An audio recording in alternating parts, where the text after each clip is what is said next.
Dieu va vous montrer des choses qui sont des potentialités pour vous, mais quand vous lisez la parole, vous devez la prendre pour vous, pas juste pour ce groupe spécial de personnes vraiment spéciales, mais chaque promesse dans la parole de Dieu est pour vous.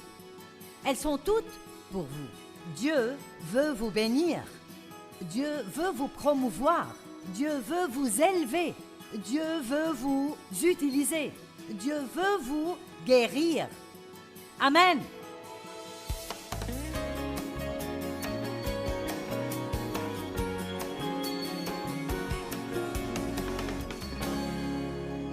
Deutéronome chapitre 1 verset 20. Je vous ai dit, vous voici arrivés près de la région montagneuse des Amorites que notre Dieu nous donne.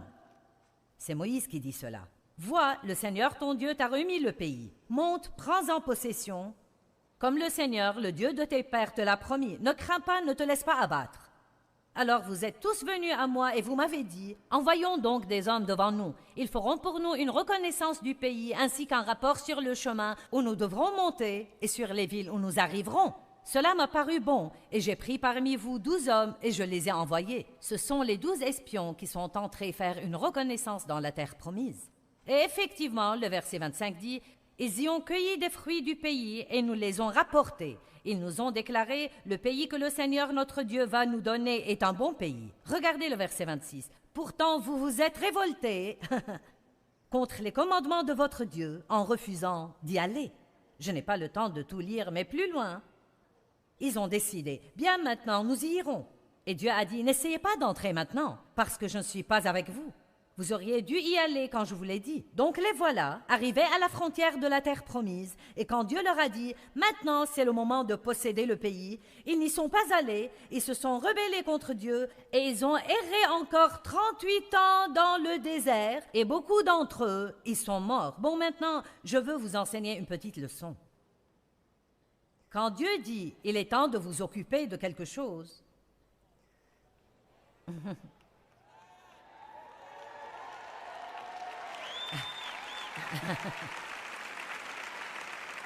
quand Dieu vous dit de vous occuper de quelque chose, il y a une onction pour le faire à ce moment-là.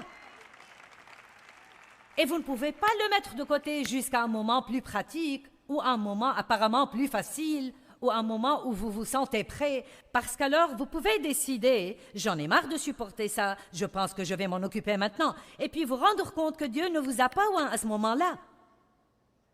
Nous devons apprendre que quand Dieu touche des choses dans nos vies, il faut le prendre sérieusement.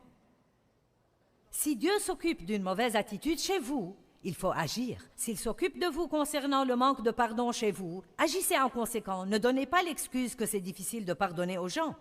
Je vais vous dire ce qui est difficile. Haïr les gens, c'est bien plus dur que de pardonner aux gens. Le pardon est facile comparé à la haine et l'amertume et au ressentiment et au fait d'être plein de poison tout le temps. Si Dieu est en train de s'occuper d'une habitude que vous avez et qui est destructrice, si Dieu est en train de mettre son doigt dessus, alors vous ne devez même pas penser que vous ne le pouvez pas, parce que Dieu ne va jamais s'occuper de vous à propos de quelque chose sans vous donner la capacité d'arriver à la victoire. Mais vous devez le croire. J'ai été sexuellement abusée par mon père pendant des années, et quand j'ai quitté la maison, je pensais quitter le problème. J'ignorais que j'avais le problème avec moi gravé dans mon âme. Il était dans mes pensées, il était dans mes émotions, dans ma volonté, et affectait toutes les relations que j'avais, ma relation avec Dieu, ma relation avec moi-même, mes relations avec les autres personnes. Vos secrets vous rendront malade. Et quand Dieu dit qu'il est temps de s'occuper des choses, alors il est temps de le faire. Mon premier mariage était un cauchemar. J'ai épousé un homme qui avait beaucoup de problèmes comme moi, sinon plus, et il courait les autres femmes et était un petit voleur et un escroc. Et donc, ça n'a jamais marché. 5 années de ce cauchemar, nous avons eu un enfant. Et finalement, avons divorcé. Il est allé en prison. Et j'ai rencontré Dave qui était né de nouveau, un jeune luthérien rempli du Saint-Esprit. Et comme je vous l'ai dit, il voulait une épouse. Il était sorti avec 3 femmes. Il essayait, en fait, de prendre possession du pays. Il pouvait... Il pouvait le voir avec les yeux de la foi et il sortait pour le prendre. Laissez-moi vous dire. Donc, écoutez, il a su qu'aucune des trois n'était la bonne et puis il m'a vu en train de laver la voiture de ma mère. Il m'a trouvée mignonne en short, les cheveux remontés sur le sommet de la tête, en train de fumer ma cigarette et boire ma bière ou autre chose. Et il a dit, tu veux laver ma voiture quand tu auras fini avec celle-là? J'ai dit, si tu veux qu'elle soit lavée, lave-la toi-même. Et il m'a raconté ce qui lui était venu à l'esprit. Cette fille est pour moi. Voilà, ou bien il était complètement fou, ou il était guidé par l'Esprit de Dieu. Nous sommes sortis seulement 5 fois, puis on s'est mariés. Il devait aller vite avant de comprendre sur quoi il tombait. Donc, après 3 semaines de notre mariage, Dave m'a dit, « Qu'est-ce qui ne va pas chez toi? »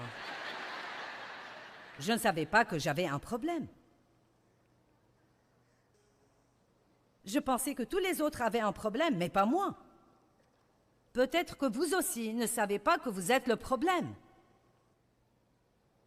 Vous me regardez sur l'écran de télé. J'ai dit, peut-être que votre problème, c'est de ne pas savoir que vous êtes le problème. Vous pensez que je parle aux personnes ici dans cette salle, mais non, je vous parle à vous.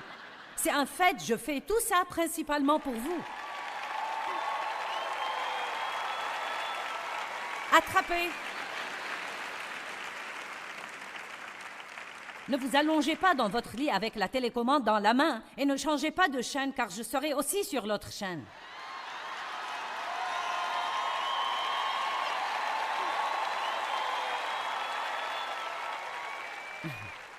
Vous ne pouvez pas filer. Si vous regardez la télé, vous allez me trouver.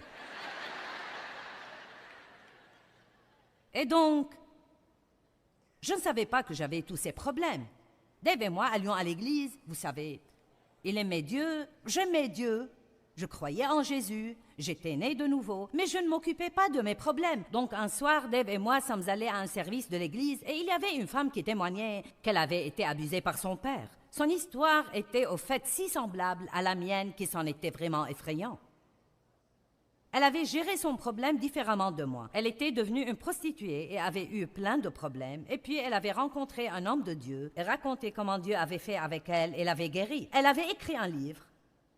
Et Dave m'a acheté le livre car il avait su que j'avais été abusée. Je lui ai partagé ce qui m'était arrivé. Et il me l'a donné. Et le matin suivant, j'ai ouvert le livre et j'ai commencé à lire son histoire. Et quand elle expliquait les choses que son père lui avait faites, elle correspondait à ce que mon père m'avait fait. Et j'ai senti la douleur venir en rugissant à travers mon âme parce que j'avais tous ces trucs soigneusement enfermés derrière des portes closes et je ne m'en occupais pas. Et j'ai jeté le livre à travers la pièce et j'ai dit, je ne vais pas lire ce livre. Et j'ai entendu le Saint-Esprit dire très délicatement mais fortement, c'est le moment. C'est le moment. Et peut-être que Dieu pourrait vous parler ce soir et il parle à certains qui regardent la télé ou qui écouteront le CD plus tard. C'est le moment. Il est temps d'arrêter de tourner et tourner autour des mêmes montagnes en accusant quelqu'un d'autre pour tous vos problèmes, regardant toujours vers votre passé sans vision positive pour le futur. Laissez-moi vous dire encore une fois que peu importe ce qui vous est arrivé dans votre passé, peu importe ce qui vous arrive maintenant dans votre vie, ça n'a pas le pouvoir de vous empêcher d'avoir une vie géniale si vous décidez d'une vision positive pour votre futur.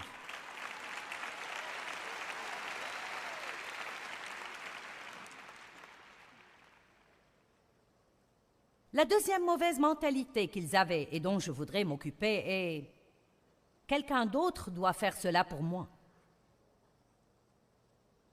Aujourd'hui, nous appelons ça la mentalité du droit acquis. Quelqu'un d'autre doit s'occuper du désordre que j'ai mis. Quelqu'un d'autre doit le faire. Pas moi, quelqu'un d'autre. Ça s'appelle l'irresponsabilité. Et quelle pagaille nous avons à cause de ça dans notre monde d'aujourd'hui. C'est le moment de prendre la responsabilité. Vous dites, ce qui m'est arrivé n'était pas ma faute. Non, ce ne l'était pas. Ce qui m'est arrivé n'était pas ma faute, mais ce que je fais à ce sujet est ma responsabilité. Et ce que vous faites à ce sujet est votre responsabilité. Allez maintenant. Ce n'était pas ma faute que mon père m'abuse sexuellement. Ce n'était pas ma faute. Ce n'était pas ma responsabilité, mais c'était ma responsabilité de m'emparer de la parole de Dieu que je professais croire et d'arrêter de geindre et de m'apitoyer sur moi-même et de regarder le passé et d'avoir une mauvaise attitude. C'était ma responsabilité. Ce n'était pas quelque chose dont il fallait que je m'attende à ce que quelqu'un vienne faire miraculeusement à ma place. Je devais commencer à obéir à Dieu et faire ce qu'il voulait que je fasse.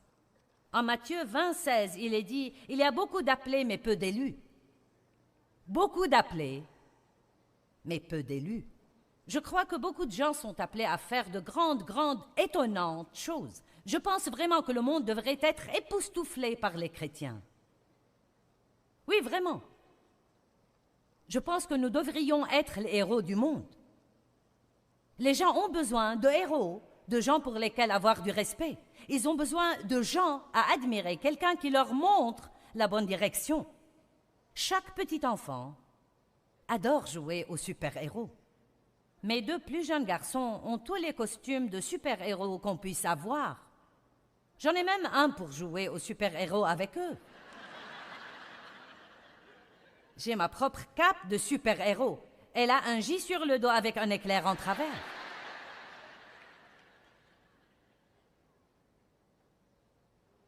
Si nous apportions au monde un exemple de Jésus,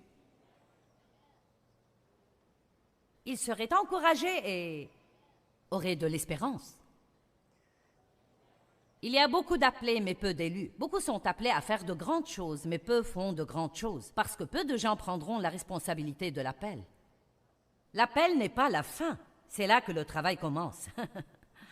D'abord vient l'appel, ensuite vient le travail, ensuite vient le sacrifice, ensuite vient de ne jamais abandonner, ensuite vient d'aller jusqu'au bout. Beaucoup de gens sont appelés à faire de grandes choses, mais nous avons un mauvais état d'esprit, nous avons une mauvaise mentalité concernant ce que Dieu nous demande de faire. Tout le monde a les mêmes opportunités. Tout le monde a la totalité de la puissance de Dieu à disposition, mais pas tout le monde n'est désireux de faire sa part. Une des choses que nous ne pouvons pas déléguer, et je délègue beaucoup, mais vous ne pouvez pas déléguer la responsabilité personnelle. Amen. Maintenant, en Josué, chapitre 1, versets 1 à 3, et vous trouverez beaucoup de choses semblables. La plupart de ces choses dont je parle, vous les trouverez dans ce livre. C'est le chapitre 17, Mentalité du désert, numéro 2. Quelqu'un le fera à ma place, je ne prends pas la responsabilité. Et Josué 1 à 3, nous voyons que la Bible dit ceci. Après la mort de Moïse, serviteur du Seigneur, le Seigneur dit à Josué, fils de Nun, qui était aide de Moïse, « Moïse, mon serviteur, est mort. » Bon, c'est un constat très intéressant car si vous savez ce qui s'est passé avant ça, c'était « Pourquoi donc Dieu dirait-il que Moïse est mort ?» Josué savait bien que Moïse était mort. Ils avaient déjà pleuré Moïse pendant 30 jours. Donc, pourquoi dire que Moïse est mort? Parce que ça implique en fait quelque chose de très important et qui n'est pas explicite dans le texte. Et ce qui est impliqué, c'est « Il est maintenant temps pour toi de prendre de nouvelles responsabilités. » Parce que, voyez-vous, Moïse faisait tout pour les Israélites. Il faisait même leur repentance. Ils ne se repentaient pas pour leurs péchés. Quand ils agissaient stupidement et péchaient, Moïse allait supplier Dieu de ne pas les tuer. Et je pense que nous devons réaliser ce soir que peut-être certaines de nos anciennes façons de faire les choses sont mortes et c'est un nouveau jour. Et Dieu dit, il est temps de s'occuper des trucs. Il est temps de monter dans un nouveau niveau de responsabilité. Il est temps d'arrêter de remettre les choses à plus tard jusqu'à un moment plus opportun. Maintenant, il est temps. Amen. Qui ne veut plus tourner et tourner autour de la même montagne stupide encore une fois? Très bien. Bon, si vous ne voulez pas tourner autour, il reste seulement une chose et c'est passer à travers. La seule sortie, c'est à travers. Vous m'entendez? La seule sortie, c'est à travers. Moïse est mort, donc maintenant lève-toi. Ça veut dire lève-toi et avance. Donc maintenant lève-toi, prends sa place, passe le Jourdain que voici, toi et tout ce peuple, vers le pays que je leur donne aux fils d'Israël. Et j'aime ceci. Et tout lieu que foulera la plante de vos pieds, ce lieu même, je vous l'ai déjà donné. Wow! Est-ce que quelqu'un voit ce qui est dit? Il y a tant encore que je vois avec les yeux de la foi devant moi, je le vois pour ma vie, mais je ne peux pas le posséder en restant juste à la frontière de la terre promise, à pleurnicher et me lamenter sur combien c'est difficile.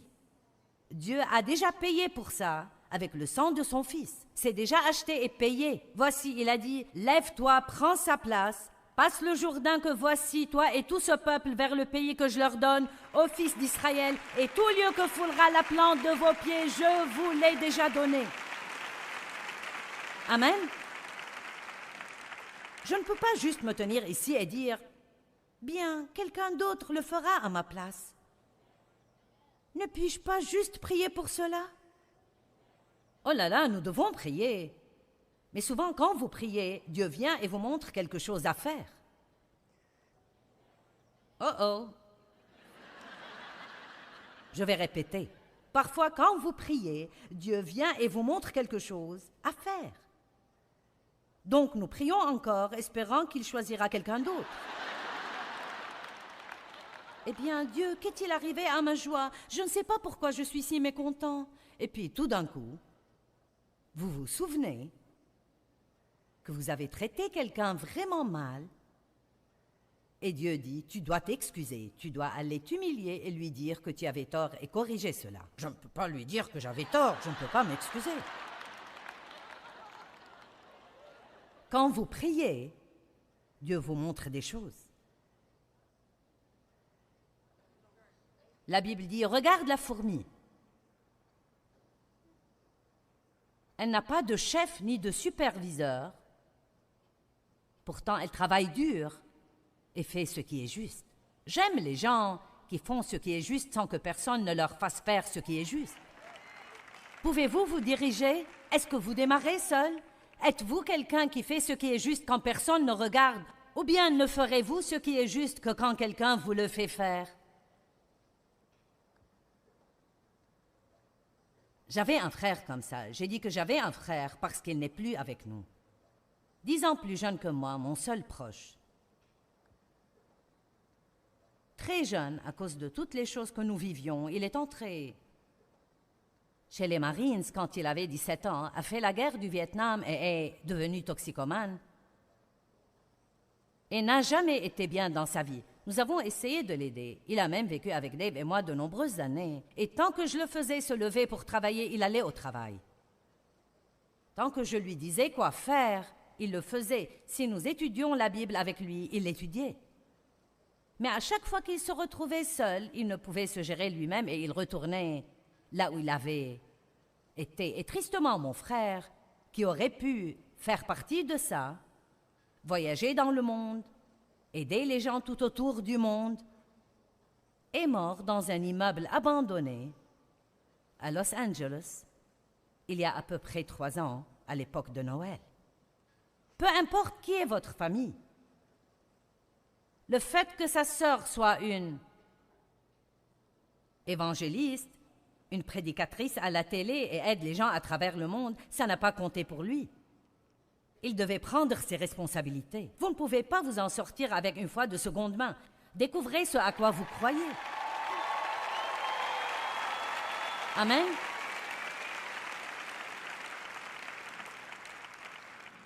Personne ne le fera à votre place. Il est temps de vous aguerrir et de vous lever et de dire Je vais prendre possession du pays que Jésus est mort pour me donner. Si quelqu'un peut avoir ce que Jésus est mort pour lui donner, je peux avoir ce que Jésus est mort pour me donner. Il y a tant de choses merveilleuses dans la parole de Dieu qui nous enseignent ce que Dieu veut que nous ayons, et vous ne pouvez agir comme si quelqu'un d'autre devait tout faire pour vous. Les gens les plus heureux du monde sont les gens les plus actifs dans le monde. Franchement et sincèrement, je ne sais pas quels sont mes problèmes. Je n'ai pas le temps d'y penser. Si je voulais y réfléchir, je pourrais vous en nommer 10 sur le champ, mais je n'ai pas de temps à perdre avec ça.